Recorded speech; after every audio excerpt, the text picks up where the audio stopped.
Hello students, let's see this question. How many of the following have greater Z effective than silicon atom? Silicon atom से कितने इनमें से atoms जो दिए हुए इनका Z effective ज्यादा होगा, ठीक है? So यहाँ पर sodium, magnesium, Na sodium, Mg magnesium, Al aluminium, P for phosphorus, Cl chlorine, S for sulfur, N for nitrogen, O for oxygen, C for carbon and F for fluorine दिया हुआ है. तो इनको मैं अगर पीरियोडिक टेबल के basis पे arrange करूं तो सोडियम इधर आ जाएगा, सोडियम के बाद आपका मैग्नीशियम जाएगा, फिर गैप आ जाएगा, फिर एल्यूमिनियम आएगा, ठीक है? एल्यूमिनियम 13 होता है, फिर 14 आपका सिलिकॉन आएगा, ठीक है? 13 मतलब एटॉमिक नंबर एल्यूमिनियम का 13 होता है, ठीक है?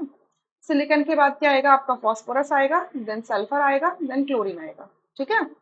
अब नाइट्रोजन आएगा फॉस्फोरस के ऊपर, ऑक्सीजन आएगा सल्फर के ऊपर एंड फ्लोरीन आएगा क्लोरीन के ऊपर.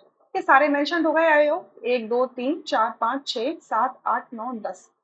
1 2 3 4 5 6 7 8 9 10 सारे के 10 एलिमेंट मैंने प्लेस कर दिए. अब हमें सिलिकॉन से ऐसे कितने एटम्स हैं जिनका जेड इफेक्टिव ज्यादा होगा आपको ये बताना है, ठीक है? अब आप अगर मैं इस पीरियड को लेके चलूँ, ये हमारा पीरियड क्या है? पीरियड नंबर 3 है और ये पीरियड नंबर 2 है. सो अगर जब भी हम एक पीरियड में मूव करते हैं तो क्या होता है? With the incoming of new electron आपका एक और प्रोटॉन इंट्रोड्यूस होता है न्यूक्लियस के अंदर, जिसकी वजह से न्यूक्लियर चार्ज 1 यूनिट से इंक्रीज होता है. बट जो इलेक्ट्रॉन है वो सेम नंबर ऑफ शेल में जाता है, क्योंकि अगर थर्ड पीरियड की बात करें तो आपकी शेल कौन सी है? थर्ड शेल ही है, ठीक है? सेम शेल में एक एक इलेक्ट्रॉन क्या हो रहा है? इंट्रोड्यूस होता जा रहा है. तो जो इनर इलेक्ट्रॉन्स हैं उनका शील्डिंग इफेक्ट इतना इफेक्टिव नहीं रह जाता कि जो इंक्रीजिंग इंक्रीजिंग न्यूक्लियर चार्ज है उसको काउंटरैक्ट कर सके. सो इन शॉर्ट क्या होता है? Z effective in a period क्या होता है? इंक्रीज करने लग जाता है, ठीक है?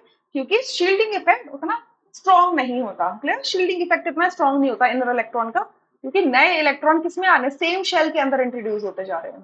क्लियर? अच्छा, तो इसका मतलब ये होगा कि आपका फॉस्फोरस का इफेक्टिव जेड इफेक्टिव ज्यादा होगा सिलिकॉन से, सल्फर का होगा एंड क्लोरीन का होगा, ठीक है? अच्छा, उसके बाद में आप क्या देख रहे हो? अच्छा, मैंने एक एलिमेंट लिखा नहीं है ना, कार्बन नहीं लिखा, सॉरी, मैंने यहाँ पे कार्बन मिस कर दिया लिखना. कार्बन आपका कहाँ आएगा? सिलिकॉन के ऊपर आएगा. देखो कार्बन भी है ना, 1 2 3 4 5 6 7 8 9 10. सिलिकॉन को हटा के 10 है तो कार्बन भी आएगा ना. अच्छा, ये देख लेना, राइट? अच्छा, तो ये 3 का ठीक है. अच्छा, अब अगर हम पीरियड 2 से पीरियड 3 में जाते हैं, मतलब अगर मैं डाउन द ग्रुप मूव करती हूँ तो क्या होता है? नंबर ऑफ शेल्स इंक्रीज करती है.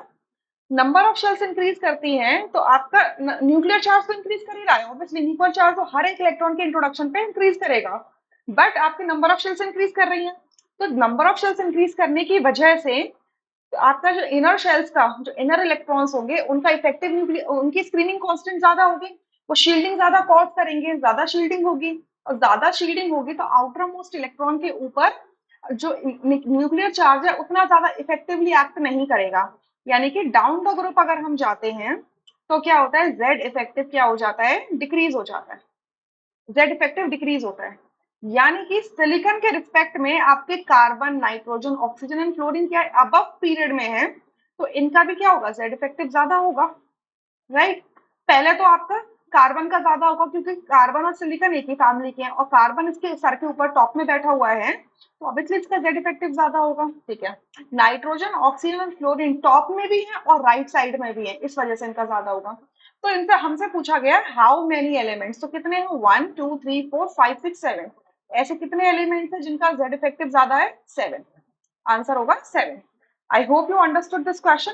अब देखो ये चीज का रेफरेंस लेना है ना आपको, आप पहुंचो 11th क्लास की एनसीईआरटी पार्ट 1 के अंदर. तो वहां पर आप इसको साइज से रिलेट कर सकते हो, वहां पे साइज को लेकर इस चीज का जिक्र किया हुआ है, तो जेड इफेक्टिव का भी जिक्र आएगा वहां पर. एटॉमिक रेडियस में देख लोगे आप पेज नंबर 85 पर जाकर, ठीक है? पेज नंबर 85 पर जाके देखोगे तो आपको यहाँ से इसका रेफरेंस मिल सकता है. I hope you understood this question really very well. Thank you.